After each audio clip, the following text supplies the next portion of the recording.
On peut tout changer, même l'inné. C'est le thème du live que je vous propose aujourd'hui. Je suis vraiment très contente de vous retrouver dans ce rendez-vous désormais mensuel. Voilà, je suis Paul Thérault, coach et thérapeute. Et pour me présenter aujourd'hui, j'aurais plutôt envie de dire je suis Paul, qui chemine, qui travaille sur moi-même depuis une quarantaine d'années, en tout cas pour la partie consciente. Voilà. Je vous invite à me manifester votre présence en me mettant un commentaire sous ce live. Ce serait vraiment super si on pouvait interagir pendant ce direct. Et si vous m'écoutez en différé, eh bien, je vous invite également à mettre un commentaire. Ce sera très intéressant qu'on puisse aussi échanger en différé. On peut tout changer, même l'inné. Alors d'abord, je vais commencer par repousser un petit peu certains sujets qui ne sont pas mon sujet aujourd'hui. Je ne parle pas de tout changer à coup de chirurgie ou d'opération extérieure. Ce n'est pas mon sujet, je laisse ça à d'autres. Non, moi, je vous propose de parler de ce qu'on peut transformer à l'intérieur de soi, ce qu'on peut transformer soi-même. Voilà, je parle de ce que vous avez peut-être commencé à faire par vos propres moyens ou peut-être, comme moi, vous avez vécu l'expérience de la psychothérapie. C'est mon métier aujourd'hui et vraiment ma passion de dire que je peux transformer qui je suis jusqu'à ce que la vie que je mène ressemble à celle que j'ai envie de vivre. J'ai envie de commencer par une citation de Jacques Salomé. La porte du changement ne peut s'ouvrir que de l'intérieur. Voilà, à nous de jouer. Et mon propos aujourd'hui, ce sera de dire qu'elle peut bel et bien s'ouvrir jusqu'à transformer l'inné. On a également une citation du même ordre dans le monde du management. Jacques Chaise dit à peu près la même chose, la porte du changement s'ouvre de l'intérieur. Il parle de l'entreprise. Voilà, donc ce sera notre sujet. Alors, je vois que vous êtes là. Coucou de Stéphanie, de Catherine, super, de Daniel, de Valérie, de Julie, d'Elisabeth. Moi, j'ai vraiment beaucoup de chance de vous avoir à mes côtés aujourd'hui. On peut tout transformer, même l'inné. C'était une remarque un peu bousculante. J'ai trouvé que Amel était quand même, y allait un peu fort. C'était dans ma formation il y a quelques mois en arrière.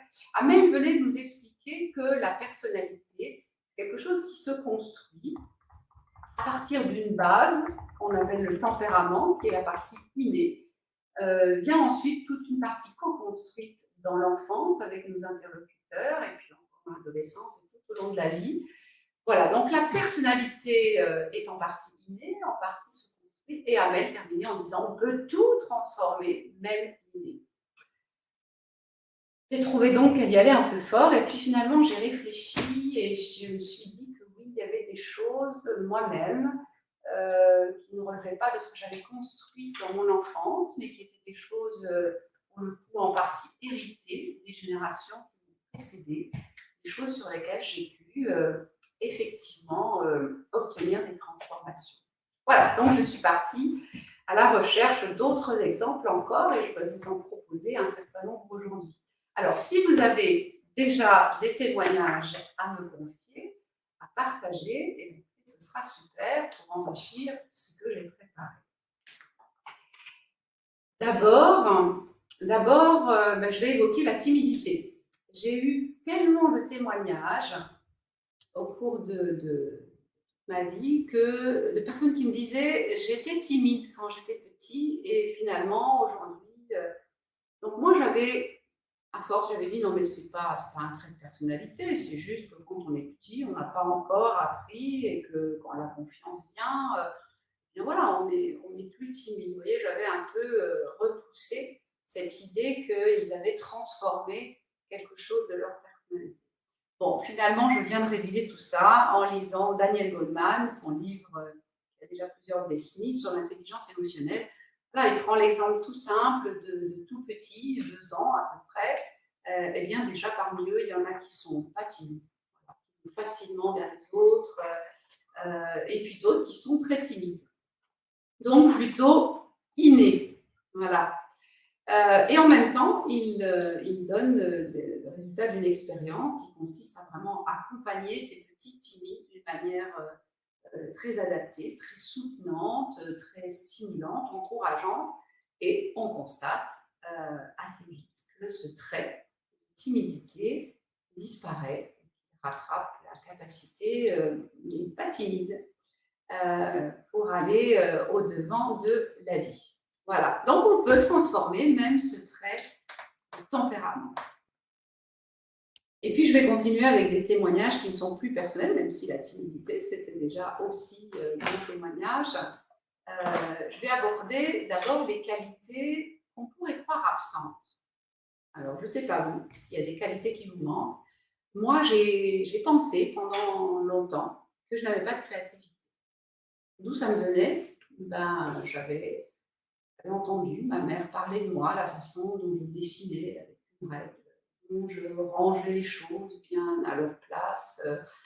Voilà, c'était pas très sympathique à entendre. J'entendais que ça pouvait être différent chez ma grande sœur, de choses éparses sur son bureau, qui avait des dessins effectivement différents des miens. Et donc, j'avais acquis cette idée que je n'étais pas créative. Et puis, en avançant, jeune adulte, j'ai entendu d'autres sons de cloche. J'ai entendu ma belle-mère, Chantal, s'émerveiller de ma capacité à créer un cadeau, une petite composition florale, en récupérant un petit pot, en allant déterrer une pâquerette au jardin, quelques éléments de décoration. Elle me trouvait très créative. Et puis, il y a eu Stéphanie aussi, ma première collègue de bureau. Alors oui, j'étais dans un environnement technique où il était question d'innovation, de déposer des brevets, de primes brevets. Et alors moi, je me sentais en terre étrangère. Il y a un peu comme un poisson qu'on voudrait faire grimper à un arbre. Pas créatif. Et Stéphanie m'a dit, mais incroyable que tu puisses penser ça. Tu n'as pas vu comme tu es créative dans le champ des relations humaines, la façon de comprendre et d'imaginer d'autres façons de faire en management. Ah, voilà. Deux premiers témoignages, deux premières paroles qui m'ont touchée, bien sûr, hein, qui m'ont invité à croire que j'étais créative. Et puis, voilà, la porte s'était ouverte et depuis, j'ai pu en pousser d'autres encore. Et je suis d'accord avec l'idée que je suis créative, plutôt très créative même, dans le champ de l'humain, de l'organisation, si ce n'est dans le champ technique. Encore, je peux avoir un certain bon sens créatif pour dépatouiller des situations très pratico-pratiques. Voilà mon premier exemple. Avez-vous des qualités absentes? Vous voyez, j'aime bien dire qu'on est tous faits de la même pâte humaine et affirmer que tout est là. Voilà. Donc les qualités absentes, elles sont juste peut-être enfouies tout au fond, barrées par une parole qui vous a fait croire que, voilà, ou une expérience qui vous a fait croire. Ça, c'était mon premier exemple. J'ai envie d'en donner un deuxième, plutôt alors là de l'ordre des capacités qu'on pourrait croire bloquées. Voilà, j'ai des difficultés de mémoire. J'ai d'ailleurs eu l'occasion d'avoir une confirmation par une spécialiste, la méthode Tomatis, qui, en observant comment mon tympan a la capacité d'entendre, c'est très pointu comme spécialité. Voilà, j'ai eu une confirmation qu'il y avait vraiment une difficulté de mémoire, une difficulté innée pour le coup, à la naissance, m'a-t-elle dit. Il s'est passé quelque chose qui fait que je vois ça dans ton tympan, ça peut paraître un peu étonnant. Il y a une difficulté de mémoire. Des noms, des visages, voilà, vous serez indulgent avec moi la prochaine fois que vous remarquez que je ne me rappelle pas, des chiffres, c'est très difficile, et puis même une mélodie. Pour moi qui suis musicienne, qui aime beaucoup chanter, apprendre une toute petite phrase mélodique, eh bien, j'avais remarqué qu'il fallait que je m'y prenne au moins 3 jours à l'avance, au moins 3 jours différents. Il fallait que je travaille cette petite mélodie pour qu'elle soit vraiment imprimée à l'intérieur de moi et que je puisse la chanter sans me raccrocher à la partition. Ça, c'était hier.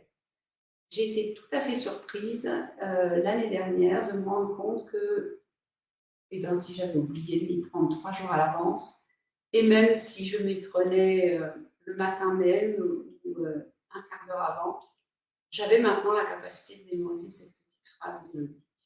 Voilà, ça a été vraiment, oui, ça me touche de vous le partager, tout à fait inattendu pour moi et vraiment confirmation que tout peut se transformer. Là, pour le coup, je n'ai pas eu l'impression de faire quelque chose de spécifique pour le transformer et ça s'est transformé. Voilà, je vous invite à me partager vos exemples. Voilà, ces qualités qui vous manquent, ces capacités qui semblent bloquées. Je vous propose encore un autre exemple, c'est la prise de parole après une intervention. Là encore, hein, c'est toutes les idées qu'on s'est faites sur soi-même dans son histoire. Eh bien, vous voyez, après une intervention de l'enseignant, y a-t-il des questions? Ah ben non, il n'y avait pas de questions, tout était bien clair. Voilà, j'avais rien à dire. Puis ça a été des conférences. Est-ce que vous avez des questions, des réactions? Ah ben non, voilà, j'ai bien compris, tout est bien clair, tout est bien rangé, j'ai même fait mes propres comptes. Qu'est-ce que je pourrais dire? Je ne voyais vraiment pas. Et puis, je me suis rendu compte quand même dans mes formations professionnelles, plus récemment, que c'était quand même intéressant hein, quand il y avait des gens qui intervenaient après la conférence ou la formation, que ça apportait quelque chose de supplémentaire pour tout le monde. Voilà, et puis je me suis rendu compte encore plus récemment que moi-même, si je prenais la parole quand même pour dire quelque chose, eh bien, ça m'aidait beaucoup aussi à mémoriser, à aller plus loin dans mes idées. Alors voilà, je pensais que je n'avais pas cette capacité. Et pour autant, dernièrement, je me suis mis à oser croire que je pouvais devenir conférencière.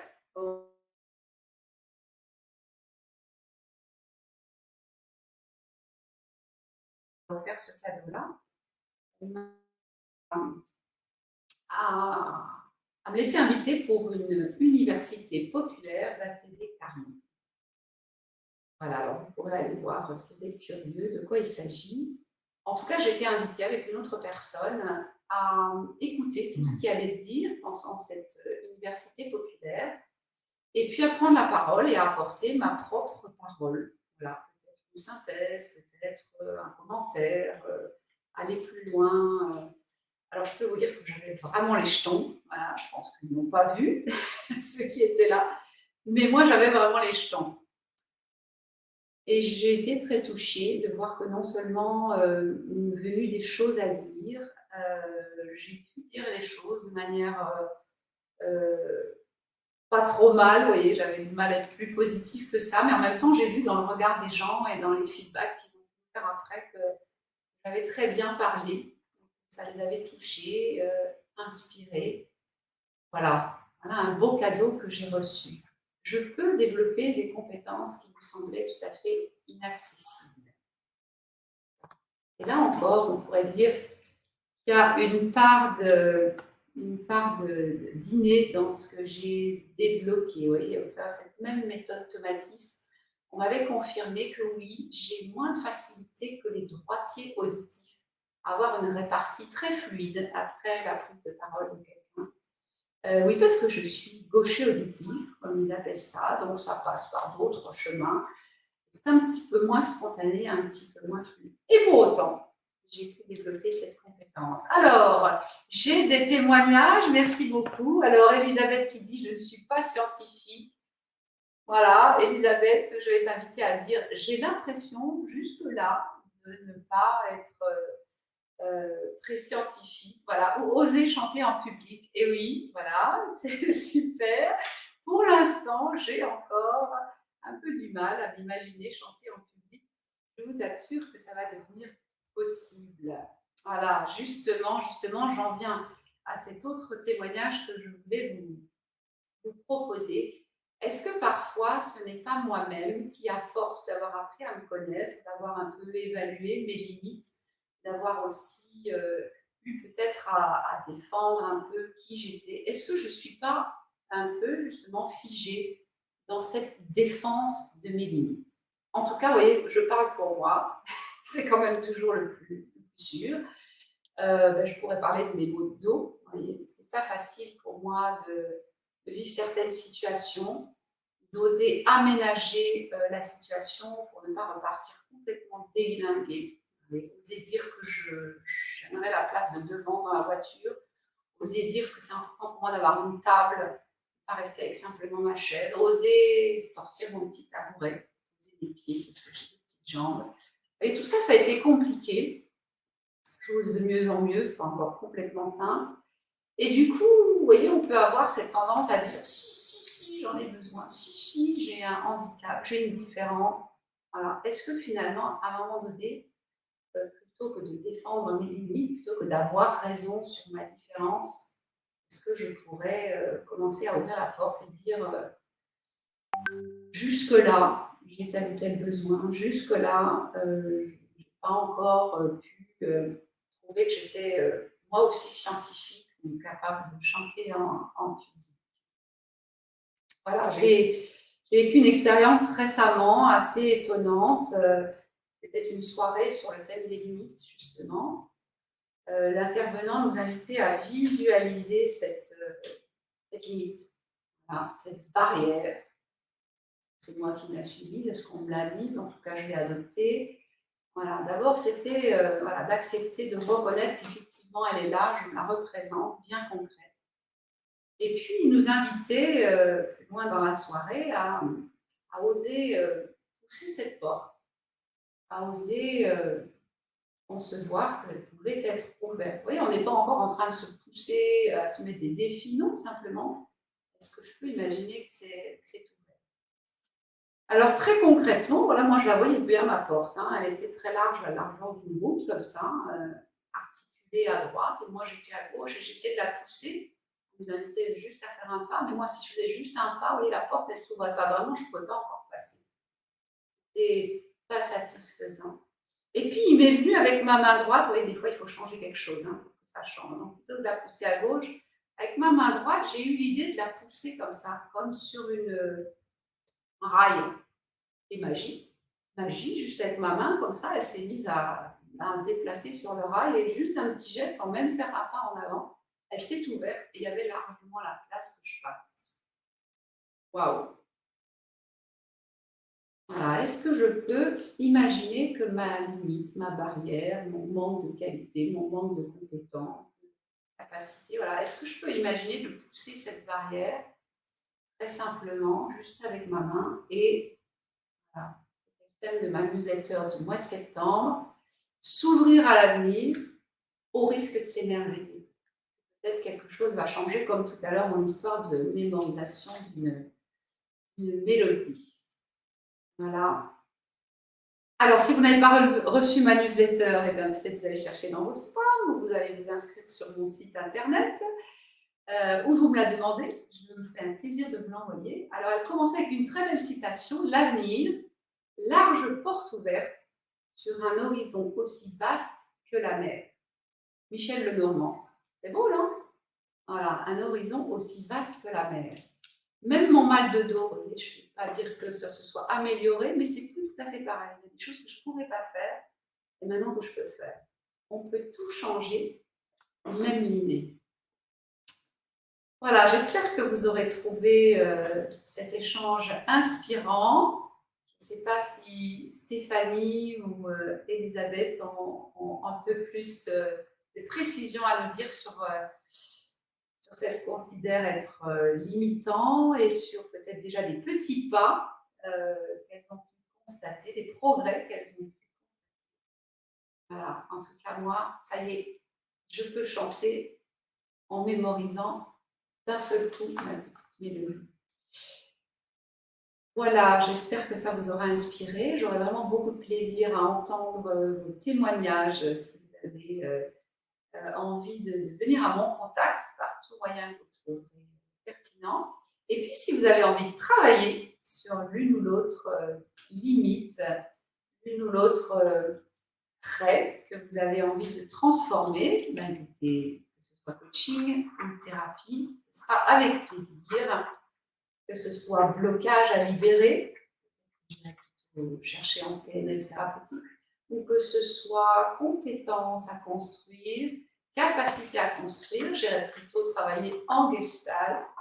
Voilà, oui, Stéphanie nous dit, j'ai déjà des progrès incroyables. Je crois que Stéphanie a investi, il me semble, des stages, des expériences, des opportunités aussi.